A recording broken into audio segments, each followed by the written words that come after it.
اعوذ باللہ من الشیطان الرجیم بسم اللہ الرحمن الرحیم رب اشرح لی صدری ویسر لی امری واحلل عقدۃ من لسانی یفقہوا قولی۔ نہایت ہی محترم ناظرین اکرام اور نہایت ہی محترم حاضرین اکرام، السلام علیکم۔ آج ہم انشاءاللہ سورہ القاریہ جو سورہ نمبر 101 ہے وہاں سے شروع کریں گے، اور پہلے ہم جو آخری 14 صورتیں ہیں وہ کور کریں گے، تاکہ جب روزانہ نمازوں میں ہم جو سنتے ہیں اکثر و بیشتر یہ پڑھی جاتی ہیں نمازوں میں، تو ان کا ہمیں فہم آ جائے، تو نمازوں میں جب ان کو تلاوت کی جائے گی تو ہمیں انشاءاللہ سمجھ آئے گی۔ یہی مقصد ہے۔ سورہ القاریہ، القاریہ مل قاریہ وما ادراک مل قاریہ، کھڑکھڑا دینے والی۔ کیا ہے وہ کھڑکھڑا دینے والی؟ تجھے کیا معلوم کہ وہ کھڑکھڑانے والی کیا ہے؟ القاریہ ایک ایک لفظ کو بریک کیا۔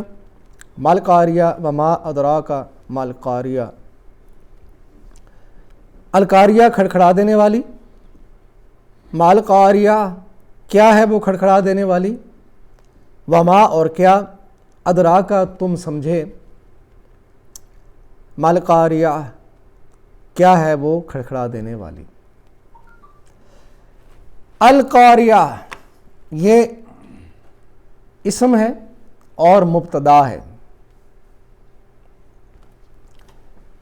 جملہ اسمیہ ہم نے پڑھا ہے اپنی گرامر کی کلاسز میں کہ وہ جملہ جو اسم سے شروع ہو جملہ اسمیہ کہلاتا ہے، اور وہ جملہ جو فعل سے شروع ہو جملہ فعلیہ کہلاتا ہے۔ ترجمہ اس کا دیکھ لیجئے۔ جملہ اسمیہ القاریہ مبتدا، اور ترجمہ ہے کھڑکھڑا دینے والی، اور اگلی جو دوسری آیا ہے کیا معلوم کھڑکھڑا دینے والی کیا ہے۔ اور القاریہ چونکہ اسم ہے، اس کی جنس مؤنث ہے۔ ہر اسم کا ہم نے کہا تھا کہ ہم 4 چیزیں دیکھیں گے: جنس، عدد، وسعت اور اعرابی حالت۔ تو جنس میں مؤنث ہے، کیوں؟ تا مربوطہ لگا ہوا ہے، اور یہ تا مربوطہ کون سی مؤنث ہے؟ کیٹیگری قیاسی، مؤنث قیاسی۔ اس کے بعد عدد دیکھیں، واحد ہے، اور وسعت اس کی معرفہ ہے، کیوں؟ ال لگا ہوا ہے۔ اعرابی حالت مرفوع ہے، پیش کے ساتھ ہے، کیوں؟ کیونکہ مبتدا تقریباً یعنی عمومی طور پر وہ اس کے ساتھ پیش کے ساتھ آتا ہے مرفوع حالت میں، مبتدا مرفوع حالت میں آتا ہے۔ اس کے بعد دیکھیں مل قاریہ۔ اب القاریہ کا جو مبتدا ہے، اب ہر مبتدا کی آگے خبر بھی آئے گی۔ جملہ اسمیہ کے 2 حصے ہوتے ہیں، ایک مبتدا اور دوسرا اس کی خبر۔ تو مل قاریہ اس کی خبر ہے، ما اس میں استفہامیہ ہے۔ استفہامیہ یعنی کویشچن پوچھا جا رہا ہے، سوالیہ نشان، اس کے اندر سوال پوچھا جا رہا ہے۔ ما کیا ہے؟ القاریہ، وہ جو القاریہ اسم فاعل وہ کیا ہے اس کے بارے میں پوچھا جا رہا ہے۔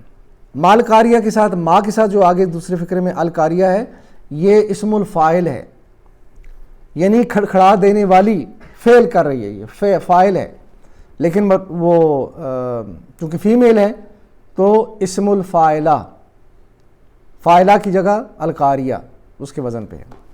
اور وما میں واو عاطفہ ہے، اور پھر ما استفہامیہ ہے۔ ٹھیک ہے، عاطفہ کیا ہوتا ہے؟ ایک بات جو چل رہی ہے اسی کے آگے کنٹینیوٹی کے لیے دوسرا فقرہ اور بیچ میں واو لگا کے یہ بات ہوگی۔ اب یہ دوسری بات یہ ہے، وما کیا ہے؟ کویشچن ہے اس کے اندر۔ ادرا کا، ادرا میں فعل اور ضمیر، ادرا اور کا 2 لفظوں کا مرکب ہے۔ ادرا فعل ہے اور کا جو ہے کا ضمیر ہے۔ تو ادرا یہاں پہ ماضی واحد غائب، کا یہ اس کا اشارہ ہوگا۔ ادرا کا، کس نے تمہیں بتایا، سمجھایا تجھے اس کے بارے میں، یہ ہے اس کا مطلب۔ تو دیکھتے ہیں یہ ادرا فعل جو ہے یہ کیا ہے۔ یہ باب اسلمہ کے اوپر ہے، ادرا پلس کا، اور مادہ اس کا دال را یا، اور باب اسلمہ مزید فی کا باب ہے کیونکہ الف لگا ہوا ہے ساتھ۔ مادہ تو یہ ہے 3 حروفی، لیکن ایک لفظ الف بڑھا کے ادرا بنا دیا۔ تو ماضی کا پہلا صیغہ ادرا، اور فعل مضارع کا پہلا صیغہ یدری۔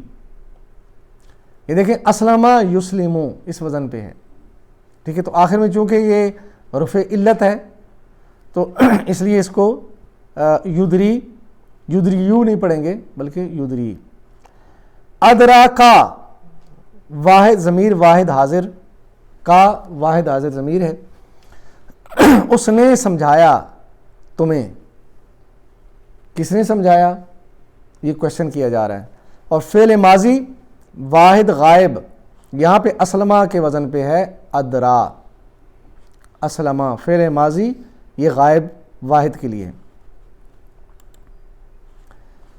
پھر دیکھیے آگے خبر ہے مالکاریہ، اور خبر ہم نے یہ دیکھ لی تھی اس سلائیڈ کے اندر کہ وما اور ادرا کا مالکاریہ، یہ وما اس میں ما مبتدا ہے،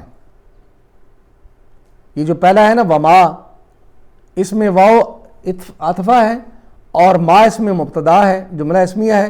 آگے ادرا کا مالکاریہ یہ پوری خبر ہے۔ یہ دیکھ لیجئے اس خبر میں ما استفہامیہ ہے اور ارکاریہ اسم الفاعل ہے، اور ہم نے پہلے دیکھ لیا۔ ادرا کا تجھے کیا معلوم، وہ کھڑکھڑا دینے والی کا ہے، یہ تمہیں کیا معلوم، تجھے کس نے بتایا، تمہیں کون سمجھائے گا، ہر طرح سے معنی کیا جا سکتا ہے کہ یہ کیا ہے۔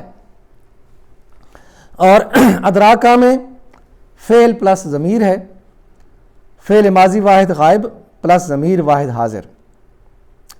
اور جیسے ہم نے افعال باب ہے، باب اسلمہ، جس میں ہم نے پڑھا تھا کہ اگر یہ ثلاثی مجرد ہے، نزلہ ایک شخص خود ہی اتر کر چلا گیا، چونکہ اس فعل کا کسی دوسرے پہ اثر نہیں پڑا، ٹھیک ہے، تو اس لیے یہ فعل لازم ہے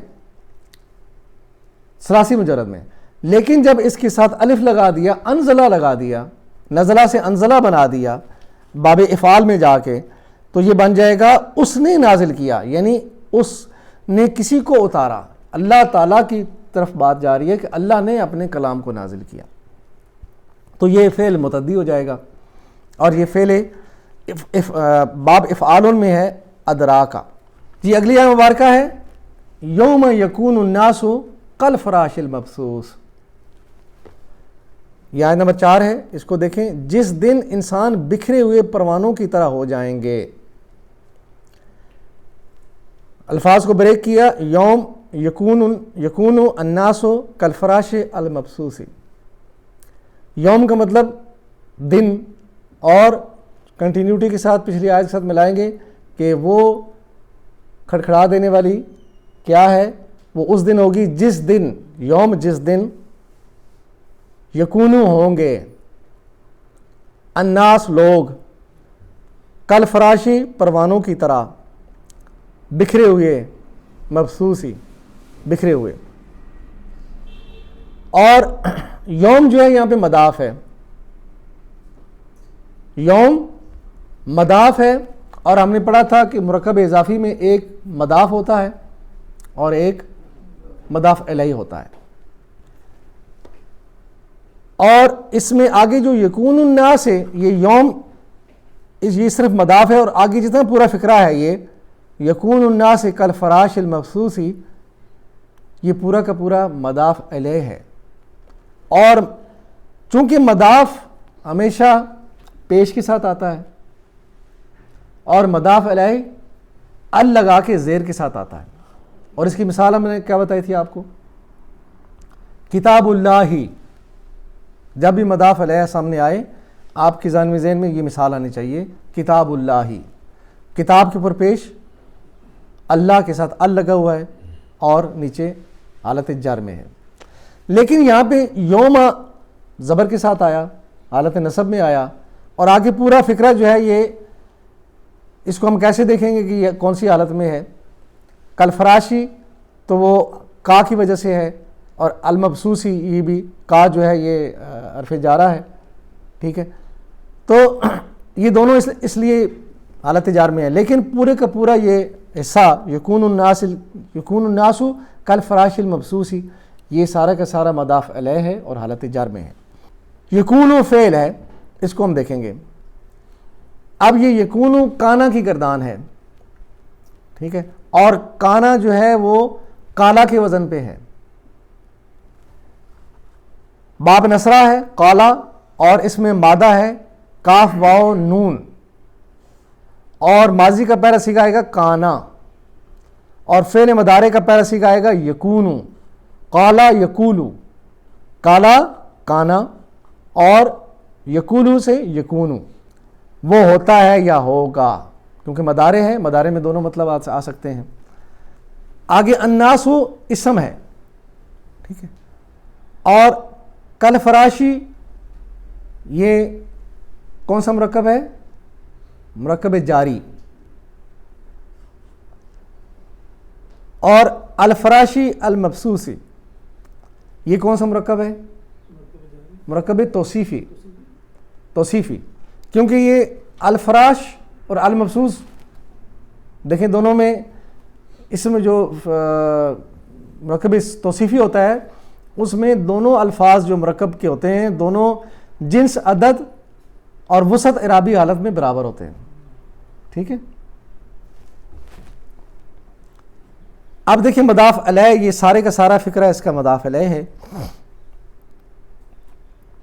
اب یہ مرکب جاری دیکھیں کل فراشی، یہ مرکب جاری ہے، اور یہ سارے دیکھیں جارہ حروف جارہ لکھے ہوئے ہیں، ان میں کا اس لسٹ میں ہے. کا ویسے حرف مشتبہ بھی کہلاتا ہے. ٹھیک ہے، تشبیہ دی جاتی ہے، اور یہاں پہ تشبیہ دی جا رہی ہے. کا جیسا کہ، فراشی پتنگے، تو کل فراشی کا پلس الفراش، اور الفراش جمع ہے، اور اس کا جو واحد ہے فراشتن ہوگا، لیکن یہ تا مربوطہ کے ساتھ تو ہے لیکن مذکر ہے. پتنگے واحد تا مربوطہ کے ساتھ فراشتن اور جمع فراش. تو الفراشی اور جنس فراش کی کیا ہے؟ مذکر ہے، کیونکہ یکونو آیا ہے. یکونو مذکر کا صیغہ ہے، آگے تکونو آئے گا وہ مؤنث کے لیے. اب فراشتن جیسے ہم نے پڑھا تھا ایکسیپشنلی علامتن، تا مربوطہ کے ساتھ علامتن آتا ہے. خلیفتن، تو یہ مؤنث سمائی میں جائے گا، عربوں سے سنا ایسے، تا مربوطہ بھی ہے پھر بھی وہ مذکر ہے. عدد اس کا جمع ہے، اور یعنی افراش کی بات ہو رہی ہے، اور وسعت اس کی معرفہ ہے کہ کا الفراش ال لگا ہوا ہے، اور اعرابی حالت مجرور ہے کا کی وجہ سے مرکب جاری ہونے سے.